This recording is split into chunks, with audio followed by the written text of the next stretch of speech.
the Indiana Fever have about 24 hours to figure out how Caitlin Clark answers the ugliest week of her career. Saturday night, Brooklyn, the New York Liberty under the brightest lights this league has, and the loudest basketball voice in the state of Indiana, a man named Dan Dakich, just told the entire country that Clark has become, his exact words, a complete pain-in-the-ass diva.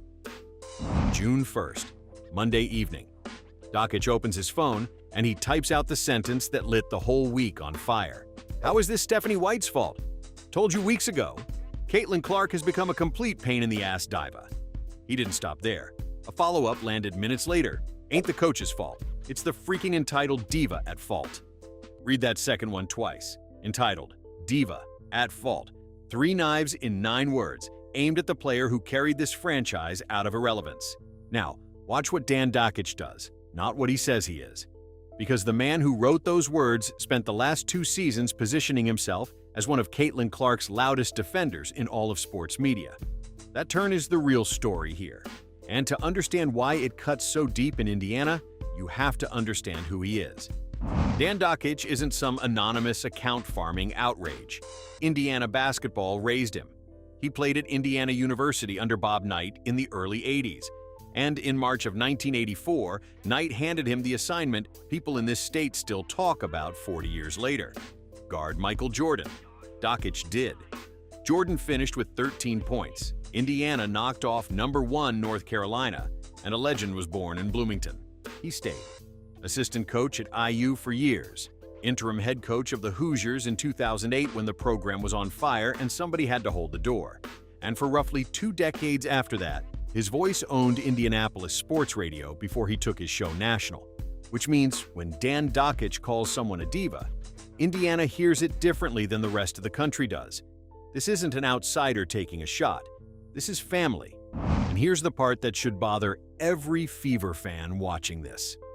For 2 years, Dakich went after the people who came after Clark, the cheap shots, the cold shoulders from the league's media class.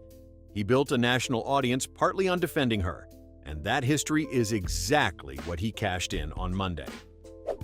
"Told you weeks ago," he wrote, the defender announcing he'd already switched sides, and you just weren't paying attention. He wasn't alone for long. Former ESPN host Cari Champion piled on within days. The more we get to catch these glimpses of Caitlin Clark, I'm like, I don't like you. I don't like the way you behave on the court. Then she went further. "She chooses that behavior," Champion said. Chooses it. One Indiana voice flipping is a bad day. A national chorus forming behind him, that's a campaign. So what actually happened on that sideline to give them the opening? Saturday, May 30th, Portland. The Fever are getting run off the floor in what becomes a 100-84 loss, their worst night of the season. Clark can't buy a basket. She finishes with 6 points on 1 of 7 shooting, a season low, only the 7th single-digit game of her professional life. Then comes the moment. A timeout, 8:26 left in the second quarter. Cameras catch Clark and Stephanie White going back and forth, animated, heated, 2 competitors in a burning building. White's seen enough. She signals to the bench, and rookie Raven Johnson checks in for the face of the league. Clark stands there beside her coach, shakes her head, takes a pull from her water bottle, and the clip travels around the world before the third quarter starts. 90 seconds of frustration. That's the entire case file Dakich built his verdict on. Here's what the diva narrative conveniently skips. By Monday, the 2 people inside that exchange had already settled it, publicly, on the record. 2 people being competitive. 2 people that really want to win, Clark told reporters. And when they asked what sparked it, she smiled. "We were down 18 points. So probably that." Both she and White called the relationship great. Both said they'd ride for each other. White went further in her own presser. "What happened in that moment is, I was challenging a player. It's coaching, is what it is." Then she dropped the line that stung the loudest critics, that nobody blinks when this happens in men's sports. None of that mattered, because the frenzy had its own momentum by then. Skip Bayless ran with fake posts claiming the Fever had actually fired White, completely fabricated, debunked within hours, and still racing through timelines. The 2 women made peace. The mob kept swinging anyway. Step back and look at what Dakich is really aiming at, because this runs deeper than one player's reputation. Kathy Engelbert, the commissioner herself, has said on the record that Caitlin Clark is the most popular athlete in America, that she brought tens of millions of new viewers into this league. The sold-out road buildings, the television windows, the expansion checks being written in Toronto and Portland. One engine pulls that entire train. Branding that engine an entitled diva isn't commentary.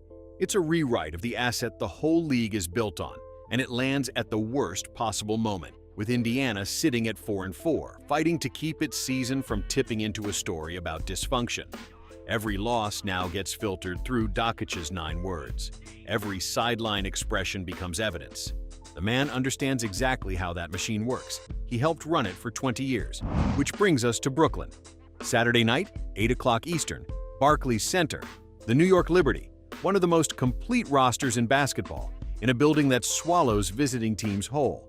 The Fever could not have drawn a crueler stage for this particular week. Think about the architecture of pressure waiting for Clark there.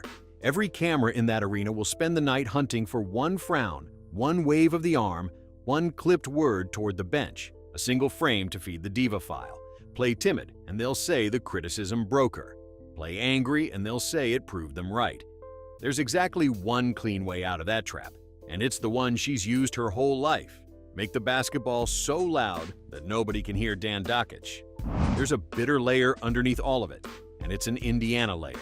This state handed Clark the biggest platform in women's basketball when the Fever called her name first overall in 2024. And she repaid it by turning Gainbridge Fieldhouse into the toughest ticket in the league and making Indiana the center of the basketball universe again, something even the Pacers couldn't claim. Hoosiers protect their own. That's the whole identity.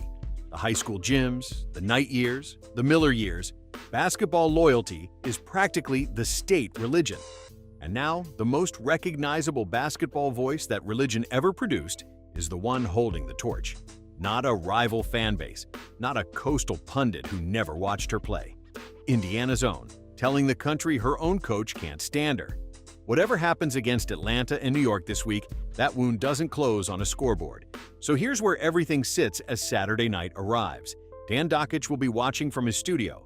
Cari Champion will be watching. Every producer who clipped that Portland timeout will be watching, fingers hovering, waiting for frame 1 of the sequel.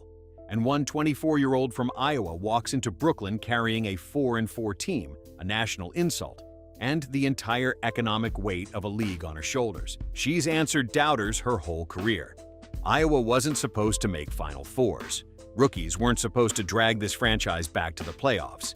But she's never had to answer Indiana itself before. The question isn't whether Caitlin Clark heard the diva line. Everyone heard it.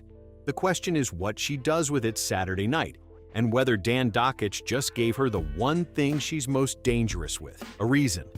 Let me know what you think in the comments, and I'll see you after Brooklyn.